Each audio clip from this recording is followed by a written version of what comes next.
In the name of Allah, the most gracious, the most merciful, may the peace and blessings of Allah the Exalted be upon the Prophet Muhammad and his purified progeny, and may the wrath and curses of Allah be upon their enemies. Dear brothers and sisters, 𝗧𝗨𝗥𝗓𝗦𝗧𝗏 𝗦𝗨𝗡𝗧𝗏.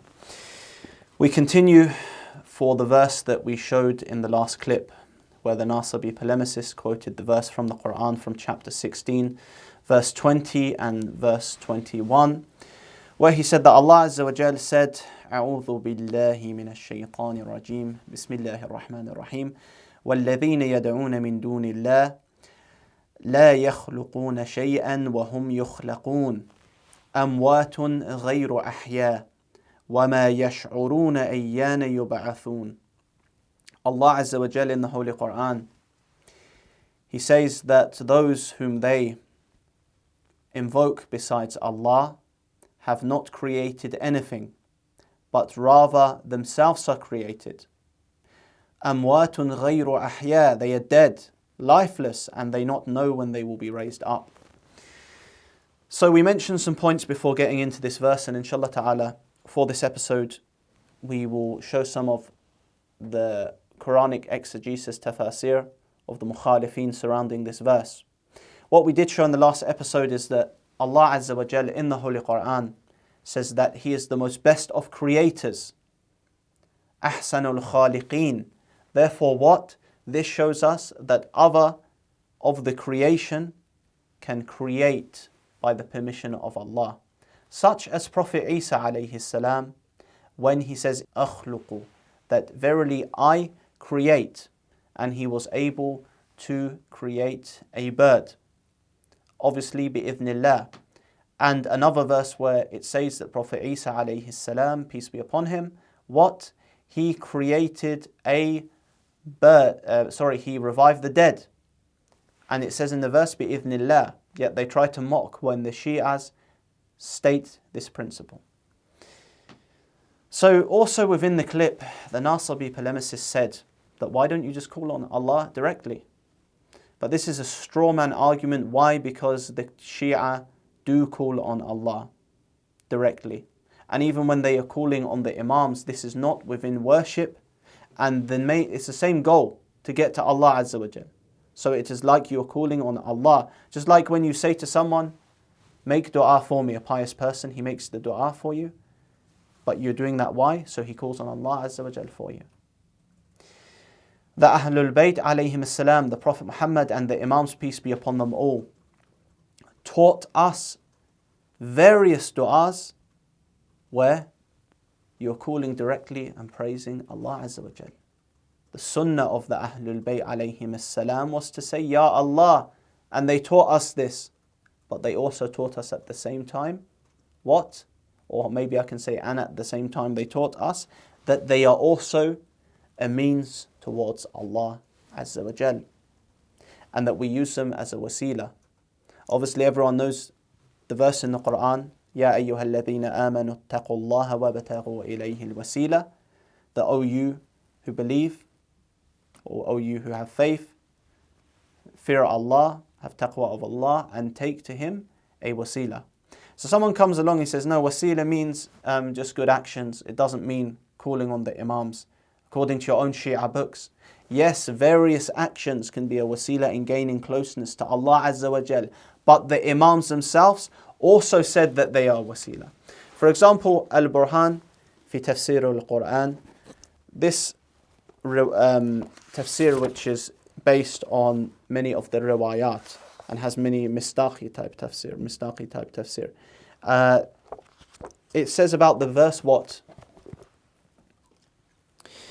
When we look about this verse on taking a waseela, we find the following. We find the following, that Imam Ali alayhi salam, it says, قال أمير المؤمنين في قوله تعالى وابتغوا إليه الوسيلة. He says, وأنا وسيلة وأنا وسيلته. I am his waseela. So Imam Ali alayhi salam had this understanding about Allah Azza wa Jal's verse. Or he told us that the meaning of this verse, one of the meanings is that he is the waseela. And of course, all of the Ahlul Bayt alayhim as-salam are a way to gain closeness to Allah. So if Imam Ali alayhi salam is a Waseela, he is one of the ways to gain closeness to Allah, because Allah, He gives us various ways, He gives us various acts of worship that we can do to gain closeness to Him. And one of the ways to do that is through the Ahlul Bayt alayhim salam. However, inshallah ta'ala, we will go through this topic in the future in depth more. Now, these names have great blessings in them due to Allah Azza wa Jal, and this is proven within the hadith. The Imams alayhim salam, them asking Allah Azza wa Jal or the Prophet Muhammad sallallahu alayhi wa is of course a great blessing for us. And when we look in Musnad Ahmad, we find an authentic narration where this phrase of Ya Muhammad was used by a blind man. And who taught him this? None other than the Prophet Muhammad sallallahu alayhi wa. He taught him this phrase of Ya Muhammad. We go to Musnad Ahmad and we find the following. It says that a blind man came to the Prophet Muhammad sallallahu alayhi wa and he said, "Ud'u Allah an yu'afiyani." Call Allah for me so that He may call me. So why doesn't the person just go to Allah directly? You don't need to go to the Prophet Muhammad sallallahu alayhi wa. Tell this man just to go to Allah. Let's see what the Prophet Muhammad sallallahu alayhi wa said. He said, "In shi'ta da'awt wa in shi'ta sabart, fahuwa khayrun lak." So the Prophet Muhammad sallallahu alayhi wa he said, I can do that for you. If you wish, I can do that for you. Or if you have sabr, this can be better for you. So maybe because through the person's sabr, he can gain more reward from Allah Azza wa Jal through his illness. So the person said, "Fada'u," so call Allah for me. So the Prophet Muhammad, it says, فَأَمَرَهُ أَنْ يَتَوَدَّعَ. He ordered the man to do wudu. So it says after that the man, he of course did the wudu and he recited this particular supplication that the Prophet Muhammad sallallahu alayhi wa taught him, which was, "Allahumma inni as'aluka wa atawajjahu ilayk bi nabiyyika Muhammad nabiy ar-rahma inni tawajjahtu bika ila rabbi fi hajati." So the blind man here said the phrase Ya Muhammad and he turned to Allah Azza wa Jal reciting this phrase. For example, let's read the translation of the hadith. So it says, what the Prophet Muhammad, he said to the person, obviously, if he wishes, he can pray for him. So the person said, pray for me now. So the Prophet Muhammad instructed him to do wudu and do it well. Then pray 2 rak'ahs, pray 2 units of prayer, and say the following supplication: "O Allah, I ask you and I turn to you by virtue of your Prophet, Prophet Muhammad, the Prophet of mercy.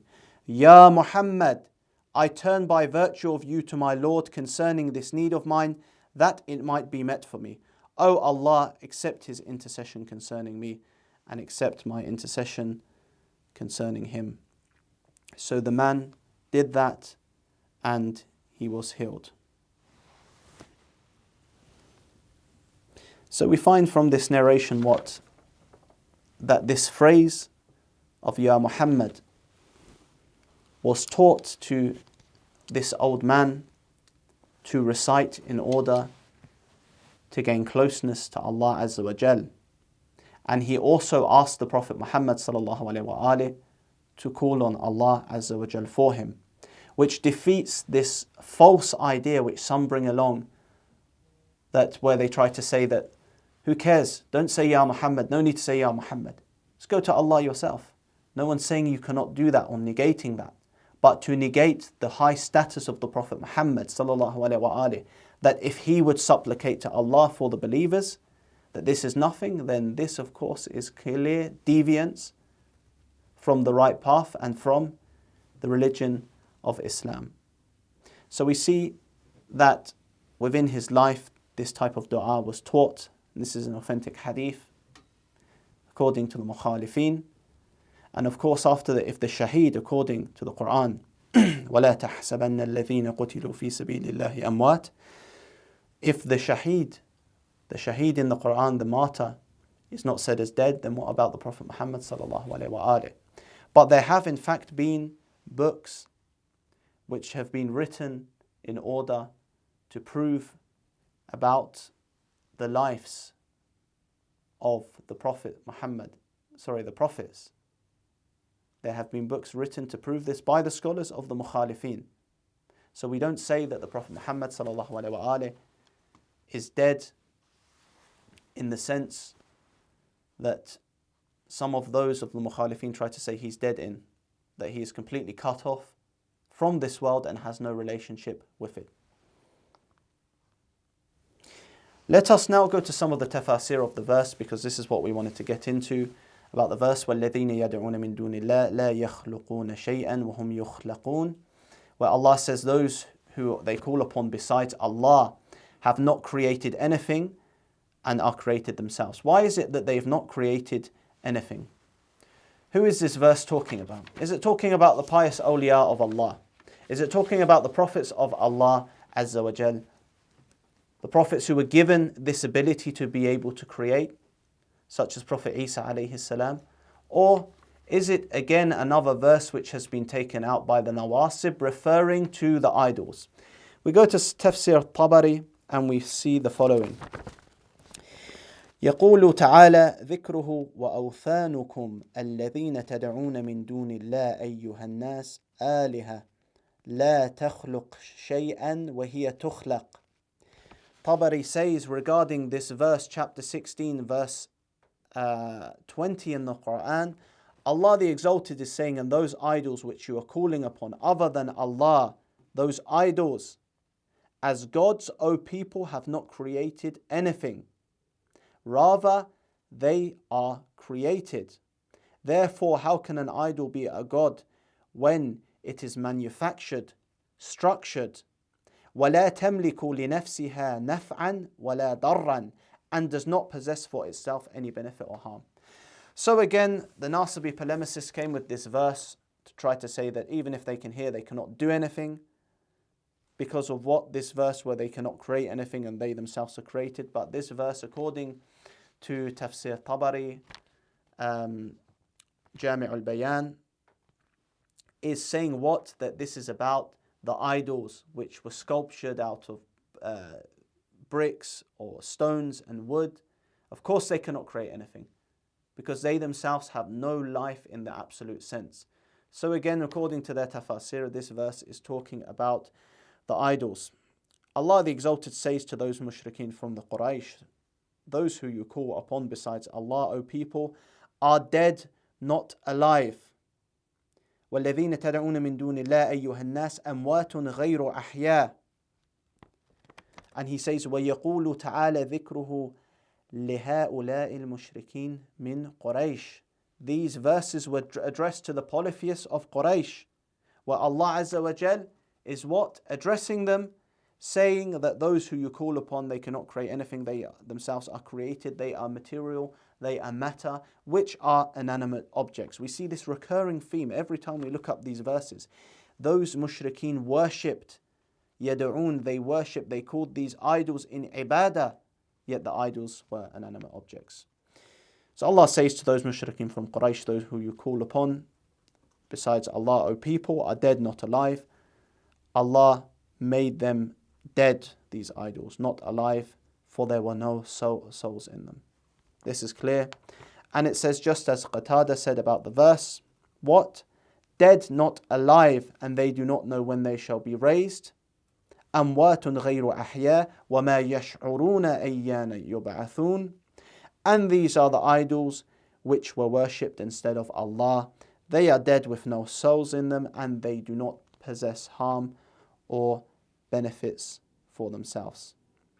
So هذه الأوثان التي تعبد من دون الله أموات لا أرواح فيها ولا تملك لأهلها ضرا ولا نفعا. Very clear again the understanding of this verse, which is taken out of context and distorted. We find 𝗏𝗏𝗧𝗏𝗏 in his Tafseer again. What does he say regarding this verse? And he says the part of the verse, which says وَمَا يَشْعُرُونَ وَمَا يَشْعُرُونَ, and they do not deceive, and you do not know when your idols that you call upon other than Allah will be raised. And it is also said that the meaning by that is the kuffar who do not know when they will be raised. We go down another part of the verse. What does he say? وَلَا يَخْلُقُونَ شَيْئًا أي لا يقدرون على خلق شيء. Why? They are not able to create anything, and that's why, of course, they are dead and lifeless. أموات غير أحياء. They cannot create anything because they are dead, lifeless. أي هم أموات يعني الأصنام لا أرواح فيها. These are the idols, meaning the idols, they are dead, not alive. They are the idols. Why? Because they have no souls in them. From the beginning they were deprived from life, so they cannot hear, they cannot perceive. ولا تبصر أي هي جمادات فكيف تعبدونها وأنتم أفضل منها بالحياة. They are dead, lifeless, which is that they are dead in an absolute sense.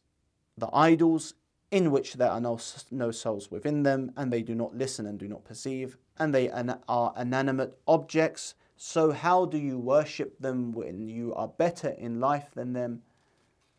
Well, you have life, therefore you are better than them.